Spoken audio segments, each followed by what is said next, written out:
because the records were not available, when I finally did hear Sonny Boy and Little Walter and Big Walter and all these guys, I was like, oh man, I was wrapped up. So, I mean, I could hear Paul Butterfield and Muscle White and a little bit of James Cotton. You could usually find those records in some of these mom and pop stores, but it was hard to find much harp music back then. So speaking of the harp, it's kind of a quirky instrument. So how do you learn that? For me, it was just kind of note by note. You know, I wore out a lot of vinyl records, picking up the tone arm and just learning things note by note, you know. Of course, I guess I had a natural kind of a feel for it. No one ever showed me anything. I just learned everything on my own. And like I said, when I finally found Little Walter records and James Cotton records and Big Walter and Sonny Boy and those guys, then I just kind of went headlong into it. Anson was at that time, the Rockets, we were a really traditional band. We pretty much stuck straight to the sound of what they were doing there. We did a lot of swamp stuff, a lot of Lazy Lester and Slim Harpo and all that stuff that was recorded down in South Louisiana. We fished all that out and tried to learn as much of that as we could. That's cool. Did you ever run into any of those guys out there on the road? Of course. I've met just about every one of my heroes. I mean, some of them. But even the studios, we were looking for a studio to record in, and we went to J.D. Miller's studio down in Crowley and met him, and we went to Stan Lewis's in Shreveport, and then we met Johnny Vincent in Jackson, Mississippi. And so we were looking for a label, and actually all three, particularly Johnny Vincent and Stan Lewis, they were more than happy to just let us go through their catalogs and look for tunes and obscure stuff that maybe never even got released, and we would listen to it. And they had a lot of, both of those guys had, oh, you should hear this, check this out, so they were really helpful that way in terms of helping us find material and stuff in the early days.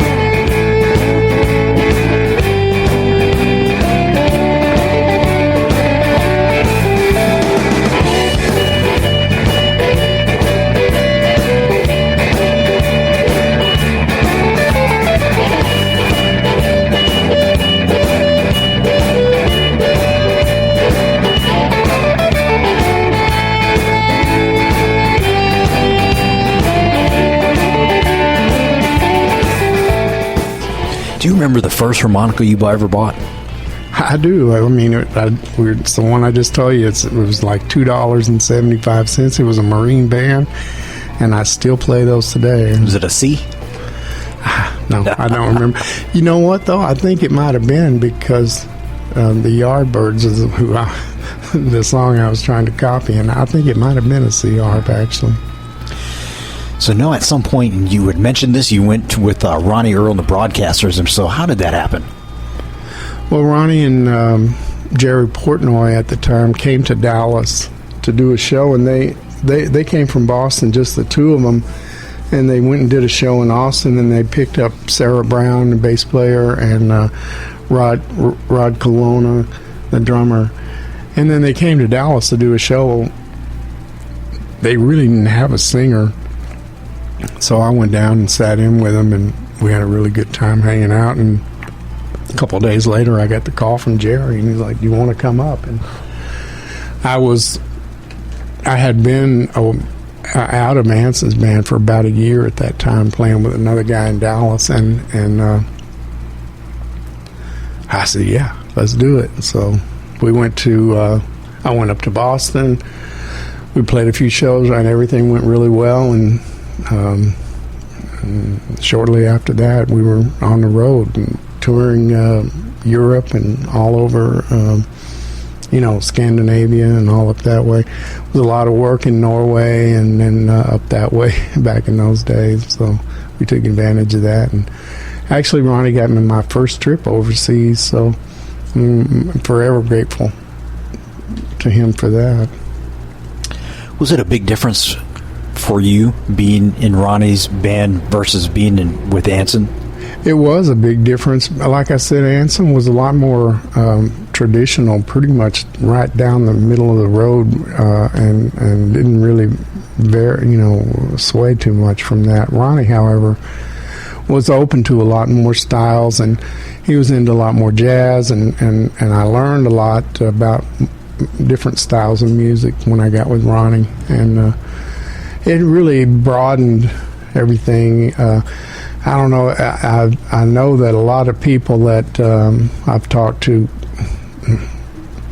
they sort of went into this blues Nazism. They wouldn't listen to or care anything about anything but Howlin' Wolf, So I was one of those guys until I got with Ronnie, and I said, wow, I've really been shorting myself a lot because there's some great music out here that I never really gave too much of a chance. And then when we got in the studio, of course, those influences crept in a lot. So yeah, he's definitely a lot more contemporary. And definitely. How about in the studio for that style? Is it a lot more polished, or how does that vary? Well, the thing it was that when we were first cutting the Anson records, we wanted to go for the sound and everything. So like I said, we were looking at these studios because we had heard that they had these old tube type boards, and I know that a lot of that sound came from those the technology, if you want to call it, that they had.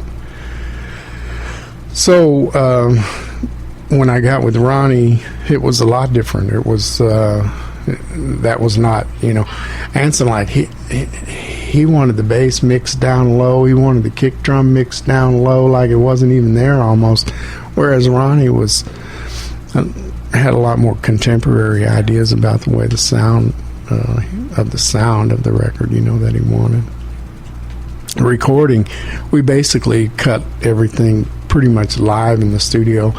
Back in those days, the budgets were so small that we would go in and we would cut 2 days and then mix the third day and be done with it. Now, you were still with Ronnie in the 90s, right?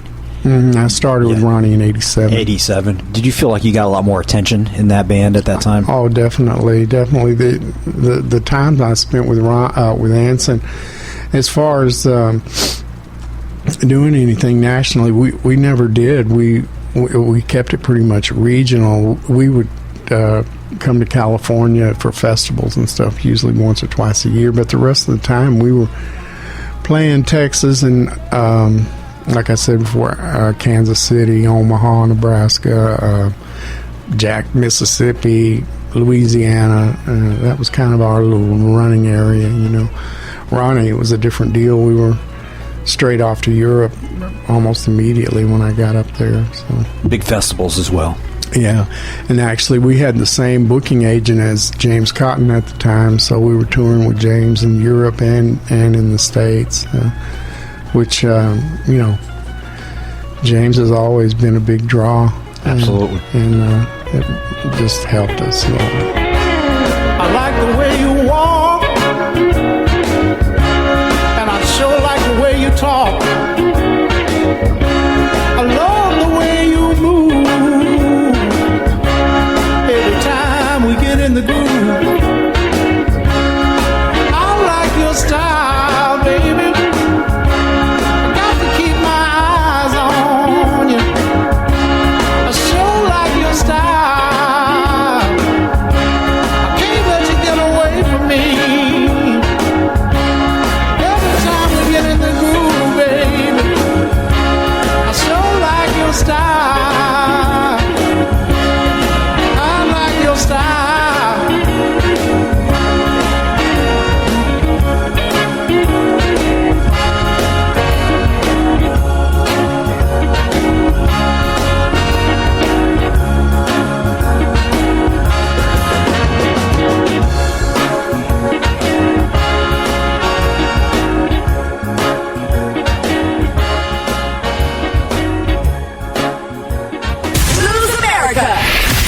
down to the crossroads. You ready?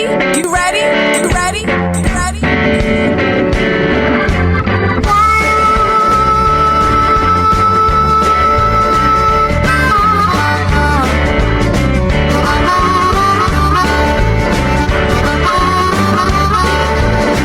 You better straighten up, baby, before I do something wrong.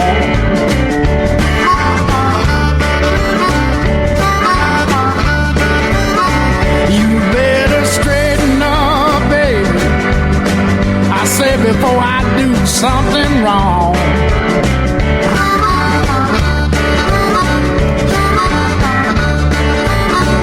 If you don't straighten up, baby, we won't last too long.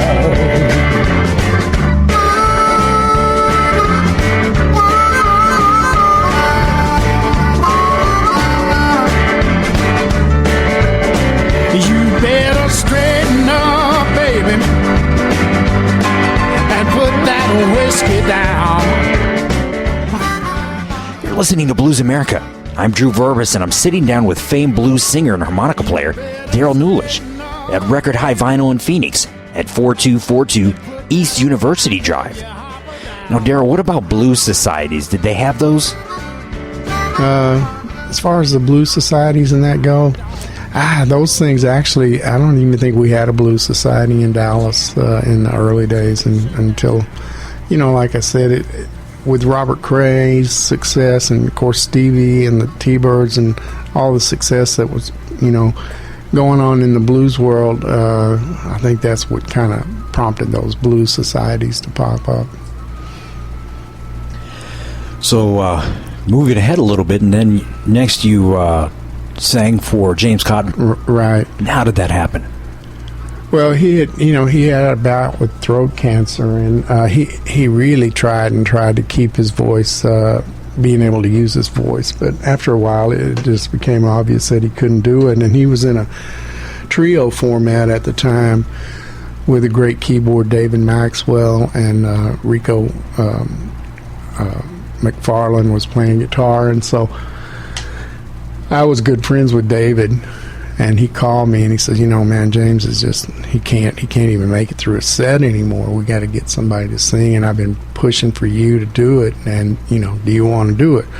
Well, I was like, I guess. I really didn't know if I wanted to, but it seemed like a good opportunity. And then I was actually, being a full-time musician, sometimes you have to do all kinds of things just to make the bills. So I was actually working on a friend of mine's house. He was restoring, and I was painting and plastering and blah, blah, blah. And I came home from work, and it was in the middle of January. It was freezing in Boston. And my wife said, you got a call from James Cotton. She didn't even know who he was. Wanted to know if you want to go do a 4-day trip with him. And I'm like, oh. So I called his management, and they gave me the details. Well, the gig was in Hawaii. Like I said, it was in the middle of January. It took me about 2 seconds to make up my mind when he said Hawaii. So, and then I went and I stayed with James at that point for about 7 years. And then James was still, in those days, he was still liking to have his fun a little too much sometimes. So I ended up bagging that gig about 3 times and going back. But then at one point, he hired a guitar player who could sing, so he was getting 2 for the price of 1, so to speak. So then, and I was ready to get out anyway. I wanted to concentrate on my own music and write my own stuff and everything. So after 7 years, I left, and then I think I was gone for about 7 years. Mm-hmm. And then finally, they were doing a show in in Boston, and they called me and said, I got a lot of work for you. We just fired our singer, so if you want it, you got it. So I went back, and now I think I'm back for 5 years, so off and on since 98. It's 16, 17 years, I guess. to Chicago.